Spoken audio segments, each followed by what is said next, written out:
মানুষের মহামিলন এবং মহামেলায় পরিণত হবে। 1.5 কোটিরও বেশি মানুষের উপস্থিতি হবে সেদিন ঢাকায়। তারেক রহমানের আগমন ঘিরে বিএনপিতে ব্যাপক উদ্দীপনা। 300 ফিটের অভ্যর্থনায় 50 লাখ লোক সমাগমের প্রত্যাশা। জামায়াতের সঙ্গে 4 আসনের সমঝোতা। আমাদের সর্বস্তরের নেতাকর্মী তাদের সম্পূর্ণভাবে সহযোগিতা করবেন এবং জনগণ যারা ভোটার আছেন তারাও তাদের প্রতীকে ভোট দিয়ে ধানের শীষকে শক্তিশালী করবেন। সবকিছু ধ্বংস করে গণতন্ত্র হয় না। নির্বাচন ডায়ালগ অনুষ্ঠানে মির্জা ফখরুল। জুলাই সনদ বাস্তবায়নের অঙ্গীকার নেতাদের। আইন সমভাবে প্রয়োগের নির্দেশ সিএসির।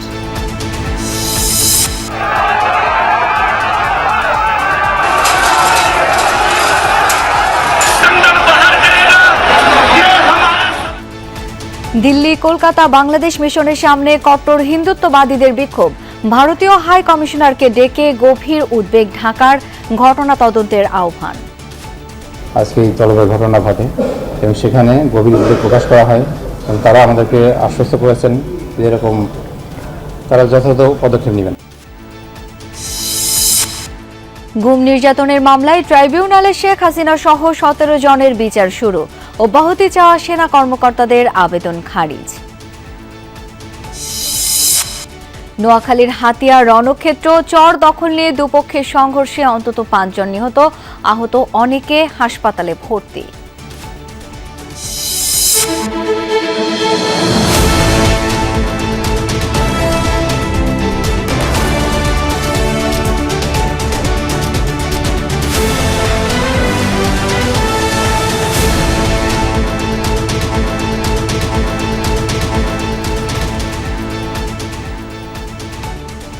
আমন্ত্রণ সন্ধ্যার বাংলাদেশে, সাথে আছি আমি শাওন দত্ত। এতক্ষণ শিরোনামগুলো দেখছিলেন। বৃহস্পতিবার ফিরছেন তারেক রহমান। জোরে সোরে চলছে বিএনপির প্রস্তুতি। 300 ফুট সড়কের নামাপাড়ায় প্রায় প্রস্তুত মঞ্চ। বাকি কাজগুলোও এগুচ্ছে দ্রুত বেগে। দলের প্রত্যাশা, ভারপ্রাপ্ত চেয়ারম্যানের দেশে ফেরার এই উপলক্ষে ঢাকায় জড়ো হবে 1.5 কোটি মানুষ।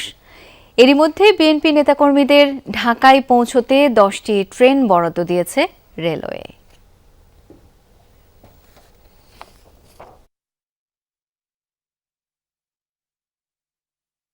মঙ্গলবার সকালে 300 ফিট সড়কের মূল মঞ্চের আশেপাশে সেনাবাহিনীর মহড়া, তারেক রহমানের নিরাপত্তা এই সময়ে সবচেয়ে আলোচিত বিষয়। আর সেই নিরাপত্তা নিশ্চিতে আইন শৃঙ্খলা বাহিনীর তোড়জোড়। ঠিক দুপুরবেলায় প্রস্তুতির সব কর্মকাণ্ড দেখতে আসেন বিএনপির সিনিয়র যুগ্ম মহাসচিব রুহুল কবির রিজভী। জানান, দলের ভারপ্রাপ্ত চেয়ারম্যানের নিরাপত্তায় সক্রিয়ভাবে কাজ করছে সবাই।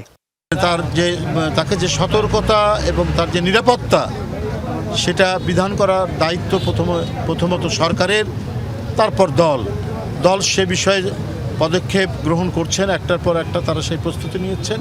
আমি আশা করি সরকারও সেটা নিচ্ছেন, যেটা আমরা এখানে তার কিছু উদাহরণ আমরা এখানে পাচ্ছি, দৃষ্টান্ত আমরা পাচ্ছি। সকাল থেকেই মঞ্চের সামনে মানুষের ভিড়। বেলা যত বেড়েছে ততই বেড়েছে বিএনপি নেতাকর্মীর সংখ্যা। সারা দেশ থেকে কেউ বাসে, কেউ ট্রেনে বা লঞ্চে আগেভাগে এসে পড়ছেন। উদ্দেশ্য একটি, তারেক রহমানকে এক নজর দেখা। আগামীতে বাংলাদেশের পট ভূমিকা চেঞ্জ করা হবে আমাদের নেতা জনাব তারেক রহমানের মাধ্যমে। তার নেতৃত্বে বাংলাদেশের জনগণের পাশে আছি এবং স্বৈরাচার মুক্ত বাংলাদেশ গড়ব। রোদের তেজ যখন কমে আসে, মানুষের ভিড় তখন আরও বাড়ে। একদিন আগেই মঞ্চের আশপাশে নেতাকর্মীদের উপস্থিতি। ব্যাপক প্রস্তুতি। আমরা আশা করছি লক্ষ লক্ষ লোকের সমাগম এখানে হবে। ওনার নেতৃত্বে আমরা নির্বাচন করব এবং ওনার নেতৃত্বে আল্লাহ যদি রহমত করে জনগণ আমাদেরকে ভোট দেয়, আগামী নির্বাচনের পরে রাষ্ট্র পরিচালনার দায়িত্ব ওনার নেতৃত্বে আমরা রাষ্ট্র সরকার গঠন করব। বিএনপি জানিয়েছে, ঢাকায় পৌঁছে 300 ফিটে শুভেচ্ছা বিনিময় অনুষ্ঠানে যোগ দেবেন তারেক রহমান। সেখান থেকে এভারকেয়ার হাসপাতালে যাবেন চিকিৎসাধীন মা খালেদা জিয়াকে দেখতে। তাজনুর ইসলাম, যমুনা নিউজ, ঢাকা। দর্শক, এ পর্যায়ে যেতে চাই সহকর্মী হাসিবুল করিম বিজয়ের কাছে। বিজয়, বিএনপির ভারপ্রাপ্ত চেয়ারম্যানের সংবর্ধনা অনুষ্ঠানের সার্বিক প্রস্তুতি সম্পর্কে কি তথ্য আছে আপনার কাছে?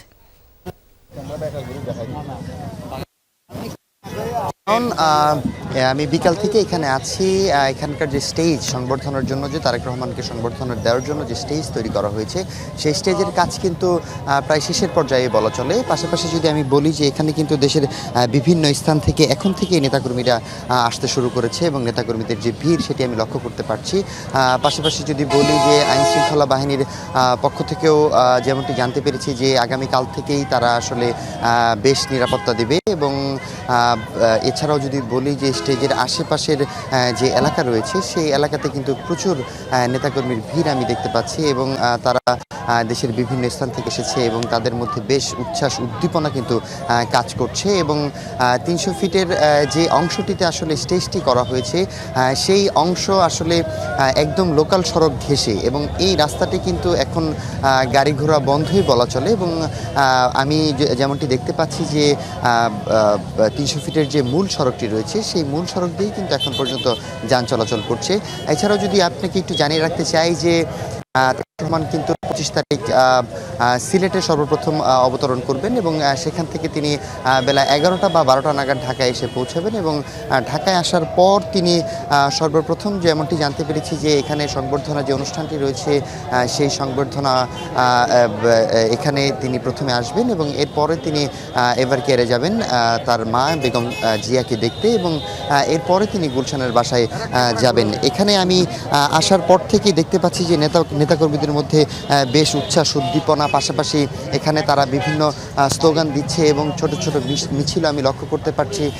তারা মিছিলে বিভিন্ন ধরনের স্লোগানে এখনই মুখরিত করে রাখছে এই অত্র এলাকা, যে এলাকাটিতে আসলে এই সংবর্ধনার যে আয়োজন করা হয়েছে এবং সব কিছু মিলিয়ে যদি বলি যে নিরাপত্তা ব্যবস্থাও বেশ জোরদার করা হবে এমনটাই জানানো হয়েছে সরকারের পক্ষ থেকে। পাশাপাশি বিএনপির পক্ষ থেকে আমরা যেমনটি জানতে পেরেছি যে প্রায় অর্ধ কোটি অর্থাৎ প্রায় 50 লক্ষ মানুষ হতে পারে বলে তারা ধারণা করছেন এবং তারেক রহমানের নিরাপত্তা ব্যবস্থা সরকারের পক্ষ থেকে সর্বোচ্চ দেওয়ার চেষ্টা করবে এমনটাই আমাদেরকে জানানো হয়েছে। বিজয়, ধন্যবাদ আপনাকে। আসন সমঝোতার ভিত্তিতে জমিয়তে উলামায়ে ইসলামকে 4টি আসন দিল বিএনপি। এতে সারা দেশে অন্যান্য আসনে ধানের শীষের প্রার্থীদের পক্ষে কাজ করবেন জমিয়তের নেতাকর্মীরা। থাকবে না খেজুর গাছ মনোনীত কোনো প্রার্থী। শরীকদের দেয়া আসনে বিএনপির কেউ স্বতন্ত্র প্রার্থী হলে সাংগঠনিক ব্যবস্থা নেওয়ার কথা জানিয়েছেন মহাসচিব মির্জা ফখরুল ইসলাম আলমগীর। জমিয়তের আমির বলেছেন, ইসলামী মূল্যবোধে বিশ্বাসী বিএনপির দেশের কল্যাণে পরীক্ষিত ও আস্থাশীল হওয়ায় সমঝোতার এই সিদ্ধান্ত। বাংলাদেশ জাতীয়তাবাদী দল বিএনপির সাথে 2 দফায় 272 আসনে বিএনপি প্রার্থী ঘোষণা করলেও বাদ রয়েছে 28টি। এসব আসনে যুগপৎ শরিকদের সাথে সমঝোতার কথা আগে জানিয়েছে দলটি, কিন্তু এবার নিজস্ব প্রতীকে ভোট করার বাধ্যবাধকতা থাকায় শরিকদের দল বিলুপ্ত করে বিএনপিতে যোগদান বা আসন সমঝোতার প্রস্তাব দেওয়া হয়। ওনাদের সময়ে দেশের দ্বিতীয় প্রস্তাবে সায় দেয় কওমি ঘরানার সবচেয়ে বড় রাজনৈতিক দল জমিয়তে উলামায়ে ইসলাম, আর এতে 4টি আসনে জমিয়তের খেজুর গাছ মার্কায় সমর্থন জানিয়ে প্রার্থী না দেওয়ার সিদ্ধান্ত বিএনপির। তাদের সাথে আমাদের সমঝোতা হয়েছে, ওই আসনে বিএনপির কোনো প্রার্থী থাকবে না, অন্যান্য আসনে ওনাদের কোনো প্রার্থী থাকবে না। 8 দলীয় জোটের এমন কোনো আপনার অতীতে চালাইছেন বা ওনাদের এইসব আমরা কিছু দেখি নাই এখনো। আমরা বিএনপিকে 3 টার্ম দেখছি, যার কারণে আমরা বিএনপির উপরে আস্থা রাখতে পারি। 4টি আসন হলো জমিয়তের আমির ওবায়দুল্লাহ ফারুকের সিলেট 5, মহাসচিব মঞ্জুরুল ইসলাম আফিন্দি নীলফামারী 1, জুনাইদ আল হাবিব ব্রাউনবাড়িয়া 2 আর মনির হোসেন কাসেমি নারায়ণগঞ্জ 4। 5 জকিগঞ্জ কানাইঘাট মৌলানা মোহাম্মদ ওবায়দুল্লাহ ফারুক, যে আমাদের সর্বস্তরের নেতাকর্মী, তাদের সম্পূর্ণভাবে সহযোগিতা করবেন এবং জনগণ যারা ভোটার আছেন তারাও তাদের প্রতীকে ভোট দিয়ে ধানের শীষকে শক্তিশালী করবেন।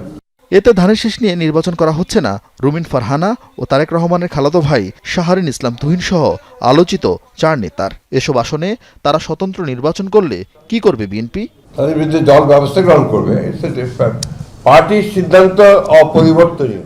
গুলশানে সংবাদ সম্মেলনে মির্জা ফখরুল আরো বলেন, একটি গোষ্ঠী নির্বাচন বানচালের চেষ্টা অব্যাহত রেখেছে। কিছু সংখ্যক ব্যক্তি মহল তারা এই ট্রানজিশনাল যে প্রসেস এটাকে বাধাগ্রস্ত করার জন্য ভয়ঙ্করভাবে চক্রান্ত করছে। এখনো 24টি আসনে বিএনপির মনোনীত বা সমর্থিত প্রার্থীর নাম ঘোষণা করা বাকি, যার মধ্যে ঢাকা 17 আন্দালিব রহমান পার্থ, ঢাকা 13 ববি হাজ্জাজ, ব্রাহ্মণবাড়িয়া 6 জুনায়েদ সাকি, পিরোজপুর 2 মোস্তফা জামাল হায়দার এবং বগুড়া 2 আসনে মাহমুদুর রহমান মান্নাকে সমর্থন জানাবে বিএনপি। তাছাড়া কয়েকজন যুগপৎ নেতাদের আসন নিয়েও চলছে সমঝোতা, যার ঘোষণা আসবে 2-1 দিনের মধ্যে। সর্বপ্রাচীন দল, ঐতিহাসিকভাবে আমাদের সাথে তাদের সম্পর্ক আছে। আরিফিন শাকিল, যমুনা নিউজ, ঢাকা। সবকিছু ধ্বংস করে দিয়ে গণতন্ত্র হয় না বলে জানিয়েছেন বিএনপির মহাসচিব মির্জা ফখরুল ইসলাম আলমগীর। বিকেলে চীনমৈত্রী সম্মেলন কেন্দ্রে ডেইলি স্টার আয়োজিত নির্বাচন ডায়ালগ অনুষ্ঠানে একথা বলেন তিনি।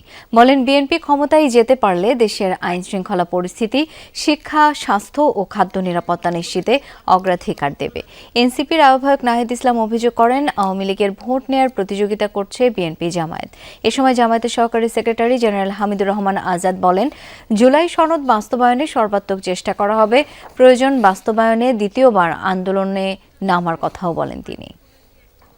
এখন সুযোগ এসছে, আমরা সবাই পরস্পরকে এইভাবে আপনার ধ্বংস করার চেষ্টা না করে যদি গণতন্ত্রকে বাঁচানোর চেষ্টা করি, তাহলে আমার মনে হয় আমরা সেখানে কিছুটা সাফল্য অর্জন করতে পারবো। আওয়ামী লীগের ভোট নেওয়ার জন্য কিন্তু রীতিমতো বিএনপি এবং জামাত কম্পিটিশন করছে, ভোট নেওয়ার জন্য কম্পিটিশন করছে। এখন এই যে ভোটটা নিবে তার তো কিছু সিম্পটম দেখাতে হবে, তখন তাকে বলা হচ্ছে মামলা উইথড্র করে দেব। গণমাধ্যমের স্বাধীনতা, গণমাধ্যম কর্মীদের নিরাপত্তা, পেশাগত দক্ষতা, বস্তুনিষ্ঠ সাংবাদিকতা এবং এখানে যে ইথিক্যাল যে রুলসগুলো রেগুলেশনগুলো আছে এগুলো মেনে চলা, দায়িত্বের সাথে অধিকার, ওই যে আমি একটু আগেও বলেছি, এটা এনশিওর আমরা করব। নির্বাচন ব্যবস্থা ধ্বংস করেছে ইসি, এই অপবাদ ঘুচাতে চায় বর্তমান কমিশন। আইনের শাসন নিশ্চিত হলে সেটা সম্ভব বলে মনে করেন প্রধান নির্বাচন কমিশনার এএমএম নাসির উদ্দিন। শান্তিপূর্ণ ও সুষ্ঠু নির্বাচনে সবার জন্য সমানভাবে আইন প্রয়োগ, সঠিকভাবে দায়িত্ব পালনের নির্দেশ দেন তিনি। কমিশনার আনোয়ারুল ইসলাম সরকার বলেন, নির্বাচন কমিশন ভেঙে যাবে কিন্তু মচকাবে না। এ সময় পুলিশের মহাপরিদর্শক জানান, নানা প্রতিবন্ধকতা সত্ত্বেও সফল ও শান্তিপূর্ণ নির্বাচন করতে সক্ষম বাহিনী। ত্রয়োদশ জাতীয় সংসদ নির্বাচন ও গণভোট উপলক্ষে রিটার্নিং অফিসার ও মাঠ প্রশাসনের কর্মকর্তাদের সাথে নির্বাচন ব্যবস্থাপনা বিষয়ক মতবিনিময় সভা। উপস্থিত ছিলেন বিভাগীয় কমিশনার, ডিসি, পুলিশের আইজি, স্বরাষ্ট্র ও জনপ্রশাসন মন্ত্রণালয়ের প্রতিনিধিরাও। সূচনা বক্তব্যে সিইসি বলেন, সুষ্ঠু নির্বাচন আয়োজনে এবার দায়িত্ব পালনে ব্যর্থ হওয়ার সুযোগ নেই। সেক্ষেত্রে ভবিষ্যৎ প্রজন্মকে জবাব দিতে পারবে না কেউ। নির্বাচনের সাথে জড়িত প্রত্যেককে আইন মেনে চলতে এবং সাম্প্রদায়িক সম্প্রীতি নষ্টের অপচেষ্টা রোধে আইনশৃঙ্খলা বাহিনীকে নির্দেশ দেন তিনি। আহ্বান জানান লেভেল প্লেইং ফিল্ড নিশ্চিতেরও। নির্বাচন ব্যবস্থাকে ধ্বংস করে দিয়েছি, বলা হচ্ছে আমরা সব যুগসাজশ করে একটা ম্যানেজড ইলেকশন করেছি। এই অপবাদ থেকে আমরা মুক্তি চাই, এই অপবাদ আমরা ঘোচাতে চাই। আমরা প্রমাণ করতে চাই যে আমরা সঠিক সুন্দর নির্বাচন করতে পারি এবং এটা একমাত্র আইনের শাসনের মাধ্যমেই সম্ভব। এবারে নির্বাচন ব্যর্থ হলে বাংলাদেশ ব্যর্থ হবে বলেন নির্বাচন কমিশনাররা। একটা ঘটনা অনেক ভালোকে ঢেকে দেয়, আমাদের শহীদ ওসমান হাদির ঘটনাটা ছিল সেই রকম। এরকম ঘটনা যেন আর ঘটতে না পারে সেই জন্য আমরা সতর্ক থাকি। আর ভ্যান্ডালিজম দেখতে চাই না, মব দেখতে চাই না, কোন ধরনের পেশি শক্তি আমি দেখতে চাই না যে পুলিশের একজন সদস্যকে ইচ্ছা হচ্ছে আর কেউ অপমান করছে। অসম্ভব, দিস ইজ নট টলারেটেড। এবং you will have full support of the election commission. অন্যায়হীনতার কোনো সুযোগ নেই। সামান্যতম কোনো ত্রুটি বিচ্যুতি যদি নির্বাচন কমিশনের দৃষ্টিগোচর হয়, সেটি কিন্তু আমরা স্বাভাবিক এবং সহজভাবে নিব না। নির্বাচন সফল, শান্তিপূর্ণ পরিবেশ নিশ্চিত ও আইনের শাসন প্রতিষ্ঠায় সর্বশক্তি দিয়ে কাজ করবে আইনশৃঙ্খলা রক্ষাকারী বাহিনী। তুলে ধরেন তাদের সক্ষমতার কথাও। ছোটখাটো ইস্যুতে দাবি দেওয়া, রাস্তা অবরোধ, সমাজে অস্থিরতা সৃষ্টি, এসব যে প্রচেষ্টা দেখতে পাই, আমরা মনে করি এগুলো বন্ধ করার সময় এসেছে। আমরা যদি সব জায়গায় অর্ডার প্রতিষ্ঠিত করতে না পারি, আমাদের পক্ষে নির্বাচন অনুষ্ঠানে নির্বাচন কমিশনকে সর্বাত্মক সহায়তা দেওয়া সম্ভব হবে না। অতীতে যে কোনো সময়ের তুলনায় নিরপেক্ষ নির্বাচন করার প্রত্যয় ব্যক্ত করেন নির্বাচনী কর্মকর্তা ও ম্যাজিস্ট্রেটরা। তখন আচরণবিধি প্রতিপালন করাটা একটি চ্যালেঞ্জ বলে আমি মনে করছি স্যার। সহিংসতা, বিভিন্ন গুজব সৃষ্টিকতা, যেটা বর্তমান প্রেক্ষিতে অত্যন্ত গুরুত্বপূর্ণ। আমরা সমসাময়িক সময় এটা দেখতে পেয়েছি, এই বিষয়ে স্যার আমাদের বেশি আইনশৃঙ্খলা বাহিনীকে অ্যাটেনশন দেওয়া দরকার, তাহলে আমাদের এলাকার পরিবেশ পরিস্থিতি সুস্থ থাকবে। আইন বিধিবিধান মেনে কাজ করলে ইসি পাশে থাকবে, আশ্বস্ত করেন প্রধান নির্বাচন commissioner. Lovely Bithi, Jamuna news, Dhaka. Bangladesh high commission ও উপ হাইকমিশনের সামনে কট্টর হিন্দুত্ববাদী সংগঠনের বিক্ষোভের জেরে ছড়িয়েছে ব্যাপক উত্তেজনা। দেশটির রাজধানী নয়াদিল্লিতে স্পর্শকাতর কূটনৈতিক এলাকায় জড়ো হয় বিশ্ব হিন্দু পরিষদ সহ বেশ কয়েকটি সংগঠনের সদস্যরা। দিল্লি ও কলকাতায় বিক্ষোভকারীরা পুলিশের ব্যারিকেড ভাঙার চেষ্টা করলে হয় সংঘর্ষ। বেশ কয়েকজনকে আটক করার দাবি করেছে ভারতীয় পুলিশ।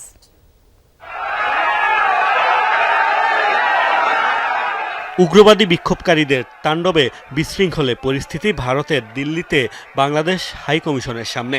বাংলাদেশ বিরোধী স্লোগান দিতে দিতে ব্যারিকেড ভেঙে হাইকমিশনে ঢোকার চেষ্টা উগ্র হিন্দুত্ববাদীদের। পুলিশ বাধা দিলে তৈরি হয় উত্তেজনা, যার জেরে বিক্ষোভকারীদের সাথে নিরাপত্তা বাহিনীর সংঘর্ষও হয়েছে। এ সময় বেশ কয়েকজন কট্টরপন্থীকে আটকের দাবি করেছে দিল্লি পুলিশ। বঙ্গীয় হিন্দু জাগরণ সহ কট্টরপন্থী অন্যান্য সংগঠনের সদস্যরা এদিন হিন্দু হুঙ্কার পদযাত্রার নামে পশ্চিমবঙ্গের কলকাতায় বাংলাদেশের উপ হাইকমিশনের দিকে যাত্রা শুরু করেছিল। তবে সেখানে পৌঁছানোর আগে বেগবাগান এলাকায় তাদের আটকানোর চেষ্টা করে পুলিশ। বিক্ষোভকারীরা ব্যারিকেড ভাঙার চেষ্টা করলে হয় সংঘর্ষ। বাংলাদেশের দীপু দাস নামে এক ব্যক্তিকে হত্যার ঘটনায় বিশ্ব হিন্দু পরিষদ ও বজরং দলের ডাকে মঙ্গলবার ভারতের বিভিন্ন স্থানে বিক্ষোভ হয়েছে। সকাল থেকেই দিল্লির বাংলাদেশ হাইকমিশন ও কলকাতার উপ হাইকমিশনের সামনে জোরদার করা হয় নিরাপত্তা। এরপরও স্পর্শকাতর কূটনৈতিক এলাকায় ঢুকে পড়ে উগ্রবাদীরা, যা জন্ম দিয়েছে ব্যাপক সমালোচনার। এছাড়া মধ্যপ্রদেশের ভোপালেও বিক্ষোভ করেছে কট্টরপন্থীরা। জম্মু কাশ্মীরেও হয়েছে বাংলাদেশ বিরোধী বিক্ষোভ। মোস্তফা মাহমুদ, যমুনা নিউজ। ভারতে বাংলাদেশি মিশন ও কূটনীতিকদের নিরাপত্তা নিয়ে গভীরভাবে উদ্বিগ্ন সরকার। আর দিল্লি সহ বিভিন্ন স্থানে উগ্র হিন্দুত্ববাদীদের পূর্ব পরিকল্পিত সহিংসতা ও ভয়ভীতি দেখানোর ঘটনায় ভারতীয় হাই কমিশনারকে তলব করে তীব্র নিন্দা জানিয়েছে পররাষ্ট্র মন্ত্রণালয়। এসব সংকটের কূটনৈতিক সমাধানের তাগিদ দিয়ে বিশ্লেষকরা বলছেন, তা না হলে চরমপন্থীরা এর সুযোগ নিতে পারে। এক্ষেত্রে প্রতিবেশী ভারতের রাজনৈতিক সদিচ্ছা সবচেয়ে জরুরি বলেও মত তাদের। দুদিন আগে দিল্লিতে বাংলাদেশ হাউজে রাতের বেলা হামলার চেষ্টা করে দুর্বৃত্তরা। কূটনৈতিক এলাকার মধ্যে ঢুকে বাংলাদেশের হাই কমিশনারের নাম উল্লেখ করে নানা হুমকি দেয় তারা। পাশাপাশি কলকাতার উপ হাইকমিশন ও শিলিগুড়ির ভিসা সেন্টারেও হামলার চেষ্টা করে উগ্রপন্থীরা। সেই জেরে ভিসা কার্যক্রম সাময়িক বন্ধ করেছে বাংলাদেশ। মঙ্গলবারও দিল্লি, মুম্বাই ও কলকাতায় পূর্ব ঘোষণা দিয়ে বাংলাদেশ মিশনের আশপাশে বিক্ষোভ করেছে তারা।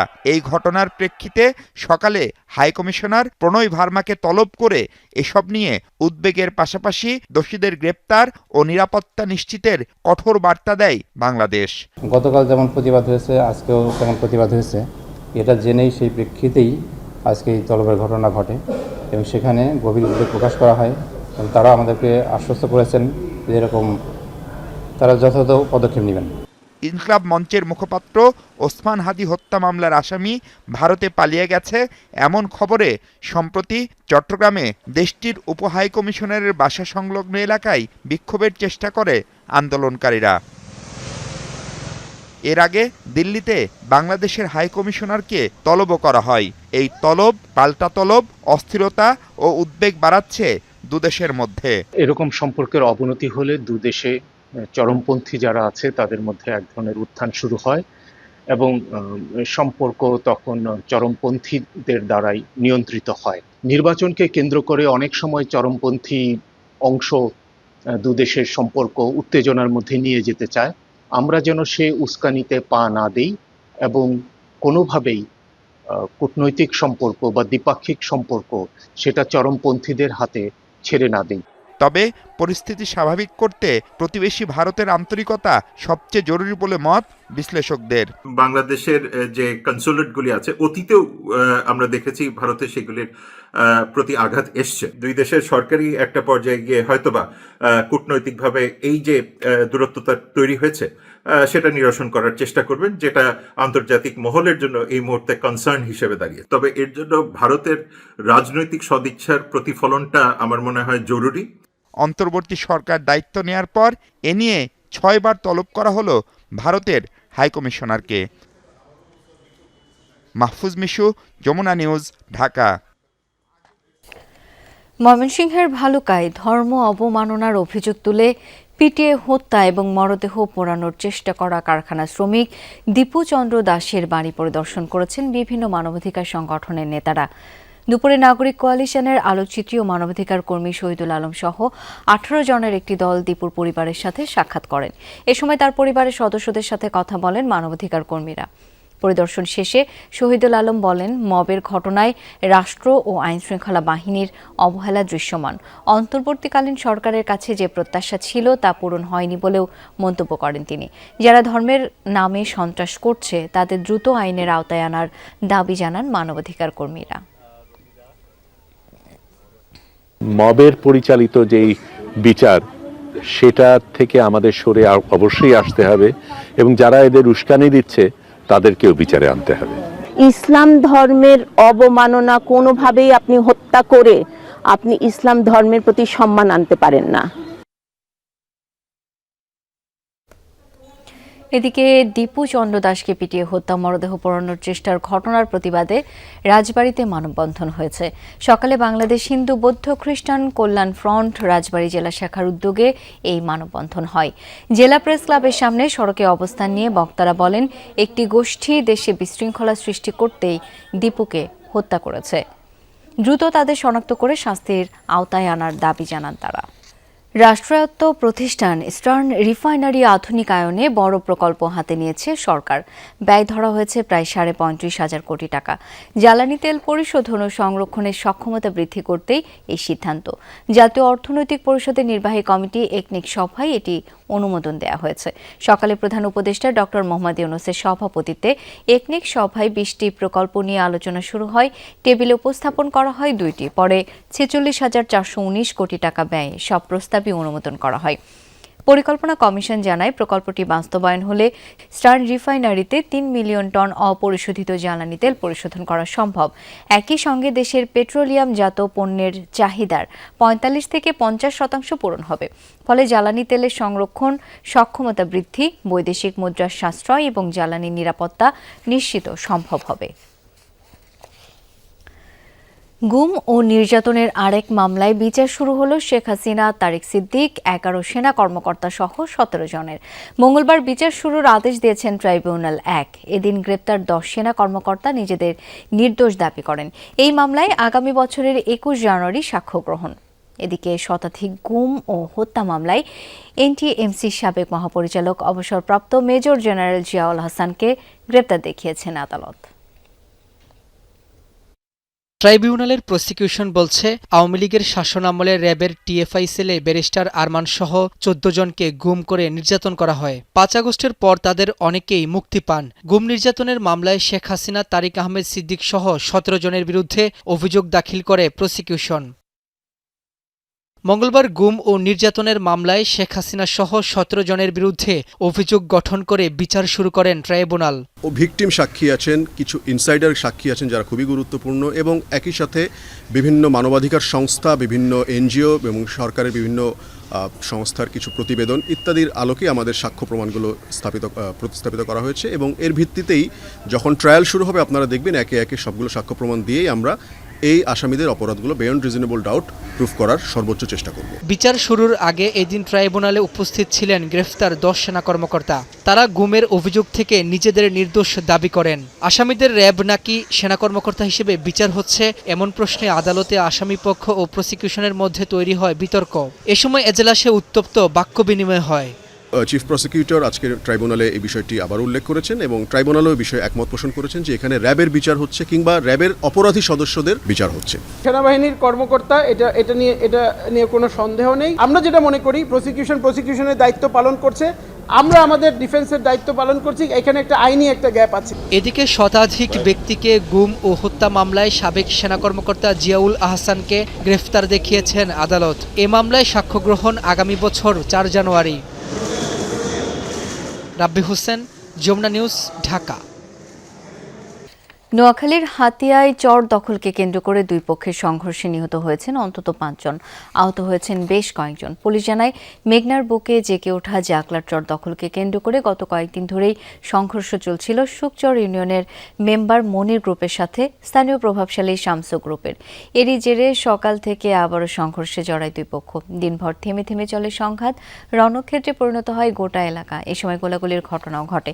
সংঘর্ষে এখন পর্যন্ত 5 জনের মরদেহ উদ্ধার করেছে পুলিশ। পরিস্থিতি নিয়ন্ত্রণের চেষ্টা করছে আইন শৃঙ্খলা বাহিনী। এটা মূলত চরাঞ্চলের জমি নিয়ে তাদের মধ্যে এই সংঘর্ষের ঘটনা ঘটে। তাতে 5 জনের মরদেহ এবং উদ্ধার হয়েছে। 1 জনের মরদেহ নোয়াখালী সদর হাসপাতালে আছে, আর 4 জনের মরদেহ এই মুহূর্তে আমাদের পুলিশ হাতিয়া থানা পুলিশ উদ্ধার করে হাতিয়া থানার দিকে নিয়ে আসতেছে। আর 1 জন আহত আছে, তাকে চিকিৎসার জন্য হাতিয়া হাসপাতালে নিয়ে যাওয়া হচ্ছে। বগুড়ায় অপহরণের 6 ঘন্টা পর ব্যবসায়ীর মরদেহ উদ্ধার করেছে পুলিশ। সোমবার রাতে দুপচাচিয়ার একটি জুতার শোরুম থেকে অপহরণ করা হয় পিন্টু আকন্দ নামের ব্যবসায়ীকে। এরপর পাশের উপজেলা থেকে উদ্ধার করা হয় তার মরদেহ। পুলিশ এই ঘটনায় ব্যবহৃত মাইক্রোবাসের চালক সহ 3 জনকে জিজ্ঞাসাবাদের জন্য আটক করেছে। এখনও জানা যায়নি হত্যার কারণ। বগুড়ার দুপচাচিয়া পৌর এলাকার সি অফিস সড়ক। সোমবার রাত 9টার দিকে জুতার একটি শোরুমের সামনে এসে থামে সাদা রঙের মাইক্রোবাস। মুখ ঢাকা অবস্থায় কয়েকজন শোরুমটিতে ঢুকে স্বত্বাধিকারী পিন্টু আকন্দকে টেনে হিঁচড়ে গাড়িতে তুলে নিয়ে সেই স্থান ত্যাগ করে। জনবহুল এলাকা থেকে অপহরণের ঘটনার সিসি ক্যামেরার ফুটেজ সামাজিক যোগাযোগ মাধ্যমে ছড়িয়ে পড়লে রাতেই তৎপর হয়ে ওঠে পুলিশ। তথ্য প্রযুক্তির সহায়তায় রাত 3টার দিকে পাশের উপজেলা আদমদিঘির কুমারপাড়া এলাকায় আটক করা হয় মাইক্রোবাসটি। গাড়ির ভেতরেই পাওয়া যায় পিন্টুর মরদেহ। জিজ্ঞাসাবাদের জন্য আটক করা হয় চালকসহ 3 জনকে। আমরা মাইক্রোবাসের মালিককে শনাক্ত করতে সম্ভব হয় এবং তার সাথে কথা বলে সে সঙ্গে সঙ্গে মাইক্রোবাসটা লক করে দেয় এবং মাইক্রোবাসের লোকেশন আমাদের দেয়। আমরা তাৎক্ষণিক সেখানে যাই। যাওয়ার পরে মাইক্রোবাসকে আমরা পাই এবং মাইক্রোবাসের চালককে পাই এবং মাইক্রোবাসের মধ্যে যাকে নিয়ে গেছে তার লাশটা পাই। এই ঘটনায় শোকে স্তব্ধ পরিবারের সদস্যরা। পিন্টুর সাথে কারো শত্রুতার খবর তাদের জানা নেই বলছেন স্বজনরা। এলাকায় আপনি খোঁজ নেন, ওনার এক চুল পরিমাণ কারো শত্রুতা কারোর সাথে নাই। আমার বিজনেস আর একটা পার্টনার আছে নুর ইসলাম ভাই, তো ওনাকে নাকি মোবাইল করে উনি বলছিলেন যে শোরুমে ডিবি পরিচয়ে কয়েকজন লোকজন আসছিল, তবে এসে আমাকে অনেক কিছু জিজ্ঞাসাবাদি করছে। তো এখন এরাই নাকি আমরা জানি না, তবে সিসি ফুটেজ ওইটার আগে অনেকদিন আগে, তো 15 দিন পার হলে সিসি ফুটেজের থাকে না। শহরের প্রধান সড়কের পাশে থাকা একটি শোরুম থেকে ব্যবসায়ীকে এভাবে অপহরণ এবং হত্যার ঘটনায় আতঙ্ক ছড়িয়েছে জনমনে। এই হত্যার আমরা দৃষ্টান্তমূলক শাস্তি এবং সর্বোচ্চ যে শাস্তি সেটাই আমরা কামনা করি ব্যবসায়ী মহল থেকে। আর এই ধরনের ঘটনা দুঃসাহস না ঘটে, এইরকম একটা শাস্তির দাবি আমরা করি। সিসি ক্যামেরার ফুটেজ দেখে জড়িতদের শনাক্ত ও গ্রেফতারে কাজ করছে পুলিশ। খতিয়ে দেখা হচ্ছে হত্যার কারণ। নিহত ব্যবসায়ী পিন্টু আকন্দের বাড়ি নওগাঁর রানীনগর উপজেলায়। বছর 4 ধরে তিনি দুপচাচিয়া পৌর শহরে ব্যবসা করতেন। মেহেরুল সুজন, যমুনা নিউজ, বগুড়া। খুলনায় এনসিপির সহযোগী সংগঠন জাতীয় শ্রমিক শক্তির বিভাগীয় আহ্বায়ক মোতালেব শিকদারকে গুলি করার ঘটনায় আটক তনিমা তন্নিকে প্রধান আসামি করে মামলা হয়েছে। মামলার একমাত্র নামীয় আসামি তনিমা তন্নিকে সোমবার রাতে জিজ্ঞাসাবাদে আটক করা হয়। মামলার পর তাকে গ্রেপ্তার দেখানো হয়েছে। আগামীকাল তাকে আদালতে তোলা হবে বলে জানিয়েছে পুলিশ। এর আগে দুপুরে ভুক্তভোগীর স্ত্রী ফাহিমা আক্তার ঝুমুর মামলাটি করেন। জাতীয় যুবশক্তির খুলনা জেলার যুগ্ম সদস্য সচিব তনিমা তন্নি সহ অজ্ঞাত 7 জনের বিরুদ্ধে মামলা করা হয়। আহত মোতালেব হাসপাতালে পুলিশি নজরদারিতে চিকিৎসাধীন। তার অবস্থা শঙ্কামুক্ত। সোমবার নগরীর সোনাডাঙ্গার একটি বাসায় মোতালেবকে গুলি করা হয়। বাসাটি থেকে উদ্ধার হয় গুলির খোসা সহ মাদক। মাসখানেক আগে বাসাটি ভাড়া নেন তনিমা তন্নি। রোববার রাতে মোতালেব সহ 3 যুবক ওই বাড়িতে যায়। প্রাথমিকভাবে পুলিশের ধারণা সাথে থাকা সহযোগীরাই গুলি করেছে মোতালেবকে। গুলি তার কানের পাশে লেগে বেরিয়ে যায়। এর সাথে যারা জড়িত আছে আমি তো চিনি না, তাদেরকে চিহ্নিত করে তাদেরকে বিচারের আওতায় আনা উচিত। ঘটনার সঙ্গে কারা কারা জড়িত প্রত্যেকটা নাম আমরা পেয়েছি এবং কি অস্ত্র ব্যবহার হয়েছে, কে অস্ত্র ব্যবহার করেছে, প্রত্যেকটা নাম আমরা পেয়েছি। আমরা অতি শীঘ্রই বাকি আসামিদের আমরা অ্যারেস্ট করতে সক্ষম হব। ছায়ানটে হামলা, ভাঙচুর, দেশীয় সংস্কৃতির উপর হামলা, বাংলাদেশের অস্তিত্বের উপর হামলা। এই ঘটনার তীব্র নিন্দা জানিয়ে সাংস্কৃতিক ব্যক্তিরা বলেন, সারা দেশব্যাপী সাংস্কৃতিক প্রতিষ্ঠান, শিল্প চর্চার উপর আঘাত কোনোভাবেই মেনে নেওয়া যায় না। সরকারকে সাংস্কৃতিক কর্মকাণ্ড এবং চর্চার নিরাপত্তা নিশ্চিতের আহ্বান জানান তারা।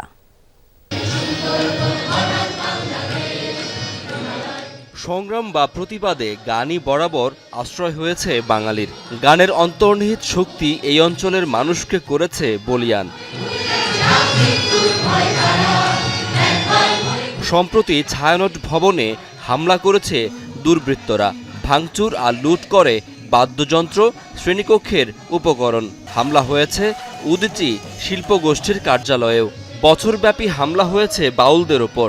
বন্ধ হয়েছে অসংখ্য কনসার্ট। শিল্পচর্চার এমন সংকটকালে শিল্পীরা তাই বিকালে প্রতিবাদে দাঁড়ালেন ছায়ানট ভবনের সামনের সড়কে।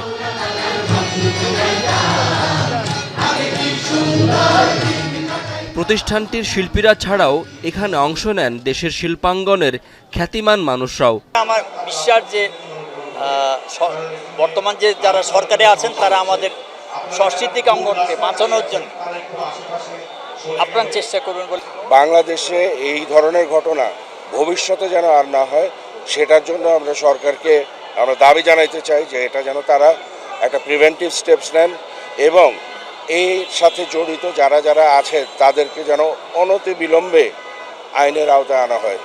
স্পষ্ট করে কথা বলি, আমাদের ভাষায় হয়তো আক্রোশ নেই, কিন্তু আমাদের ভাষায় যে ভালোবাসা আছে তাতে করে আমরা অনেক মানুষকে কাছে টানতে পারি, সেটাই তাদের ভয়।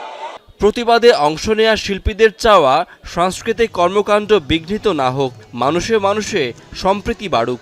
যা কিছু আমাদের চারপাশে ঘটছে এটা আমাদের জন্য অত্যন্ত বেদনার এবং কষ্টের। আমাদের সংস্কৃতি চর্চার পথে কোনো বাধা আমরা মানি না, আমরা আমাদের কাজ করে যাব। আমি নিজেকে মনে করি আমি ছায়ানটের একটা অংশ, আমি নালন্দার একটা অংশ।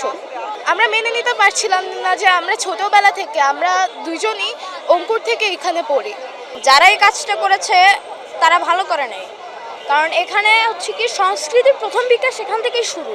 তো কেন আমাদের স্কুল পুড়িয়ে দেওয়া হলো, কেন আমাদের প্রিয় শিক্ষা প্রতিষ্ঠান পুড়িয়ে দেওয়া হলো? তারা সরকারের প্রতি আহ্বান জানান শিল্প চর্চা আর শিল্পীদের নিরাপত্তার নিশ্চিত করা হোক। মূল লক্ষ্য হচ্ছে সংস্কৃতিকে ধ্বংস করে দেওয়া, আর তার বিপরীতে ছায়ানট তো যেটা শিল্পের প্রতিষ্ঠান, সঙ্গীতের প্রতিষ্ঠান, আর এই যে ঘৃণা, হিংসা, বিদ্বেষ সমাজে সঞ্চার করা হচ্ছে, তার বিপরীতে আমরা হচ্ছে ভালোবাসা নিয়ে মানুষ সবারই বাসরে ভালো এই বাণী নিয়ে যে শিল্পের যে বাণী সেটা নিয়ে দাঁড়াতে চাই। জাতীয় সঙ্গীত বাংলাদেশের 22 কোটি মানুষের শক্তির উৎস। শিল্পীরা এই গানটি গেয়েই শেষ করেন প্রতিবাদী সমাবেশ।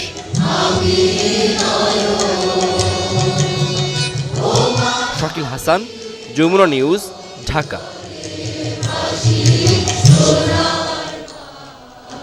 ভারতের মতো বৃহৎ প্রতিবেশী দেশের সাথে তিক্ততার সম্পর্ক চায় না অন্তর্বর্তীকালীন সরকার। প্রধান উপদেষ্টা নিজেও বর্তমান সম্পর্ক উন্নয়নে নানা মাধ্যমে কথা বলছেন বলে জানিয়েছেন অর্থ উপদেষ্টা ডক্টর সালেউদ্দিন আহমেদ। বিকালে সরকারি ক্রয় সংক্রান্ত কমিটির বৈঠক শেষে অর্থ উপদেষ্টা বলেন, ভারত বিরোধী যেসব বক্তব্য দেয়া হচ্ছে তা রাজনৈতিক। আমরা দুই দেশের মধ্যে যদি কোনো তিক্ততা না হয়, এটা যদি বাইরে থেকে যেই করে থাকে, আমরা চাচ্ছি না এটা দুইটা দেশে অ্যাপারেন্টলি কোনো তো ঝামেলা নাই আমাদের। ভারতের ব্যাপারে আমাদের চিফ অ্যাডভাইজার রিচড আউট উনি তাকে এত ডিটেল বলা যাবে না। আমি কথা বলেছি নিজে ভারতের হাই কমিশনার রিয়াজ আহমেদুল্লাহ, আমি তো চিনি ওকে। সে বললেন না স্যার, আমরা উই আর ট্রাইং হার্ড। আবারও সংঘাতে উত্তাল সিরিয়া। কুর্দি নেতৃত্বাধীন এইচডিএফ বিদ্রোহীরা কৌশলগতভাবে গুরুত্বপূর্ণ অঞ্চল আলেপ্পোর কেন্দ্রস্থলে পৌঁছানোর পর সরকারি বাহিনীর সাথে ব্যাপক সংঘর্ষ হয়। শেখ মাকসুদ এবং আশরাফিয়া সহ বেশ কয়েকটি এলাকায় দুপক্ষের মধ্যে তুমুল লড়াই হয়, যাতে বেসামরিক সহ অন্তত 12 জন হতাহত হয়েছেন। বিদ্রোহী এইচডিএফ এর অবস্থান লক্ষ্য করে চলছে সরকারি বাহিনীর গোলাবর্ষণ। আলেপ্পোর প্রধান সড়কগুলো পরিণত হয়েছে যুদ্ধক্ষেত্রে। ছোড়া হচ্ছে রকেট এবং মিসাইলও। সোমবার আলেপ্পোর প্রাণকেন্দ্রে প্রবেশ করে কুর্দি নেতৃত্বাধীন বিদ্রোহী গোষ্ঠী এইচডিএফ। সিরিয়ান প্রেসিডেন্ট আহমেদ আল শারার পতনের দাবিতে স্লোগান দিতে থাকে বিদ্রোহীরা। এক পর্যায়ে শেখ মাকসুদ এবং আশফিয়া সহ বিভিন্ন এলাকায় সরকারি বাহিনীর সাথে ব্যাপক গোলাগুলি হয় তাদের। বেশ কয়েকটি এলাকার নিয়ন্ত্রণ নেয়ার দাবি করে এইচডিএফ। সংঘর্ষে হতাহত হন অনেকেই। হঠাৎ প্রচণ্ড বিস্ফোরণের শব্দ শুনতে পাই। আমরা বেশ কয়েকজন আহত হই। বিস্ফোরণস্থলে দুটি মেয়েকে খুবই মুমূর্ষু অবস্থায় দেখতে পাই। 10 জন আহত এই হাসপাতালে ভর্তি হয়েছেন। এদের মধ্যে অনেক নারী এবং শিশুও রয়েছেন। সিরিয়ার নেতারা যখন তুরস্কে দেশটির পরিস্থিতি নিয়ে আলোচনায় বসেছেন, তখনই কুর্দি বিদ্রোহীদের ওপর এই হামলা হলো। সংকট সমাধানে আলোচনায় বসতে নারাজ বিদ্রোহীরা, এমনটি বলছে আঙ্কারা। এইচডিএফ বর্তমান সরকারের সাথে কোনো ধরনের আলোচনায় রাজি নয়, ফলে কাঙ্ক্ষিত শান্তি প্রতিষ্ঠা সম্ভব হচ্ছে না। গেল মাসে সিরিয়ান প্রেসিডেন্ট আহমেদ আল শারার সাথে সমঝোতা চুক্তি করে এইচডিএফ। মীর মুশফিকা হাসান, যমুনা নিউজ। এই ছিল আজকে সন্ধ্যার বাংলাদেশের আয়োজন। ধন্যবাদ এতক্ষণ আমাদের সাথে থাকার জন্য।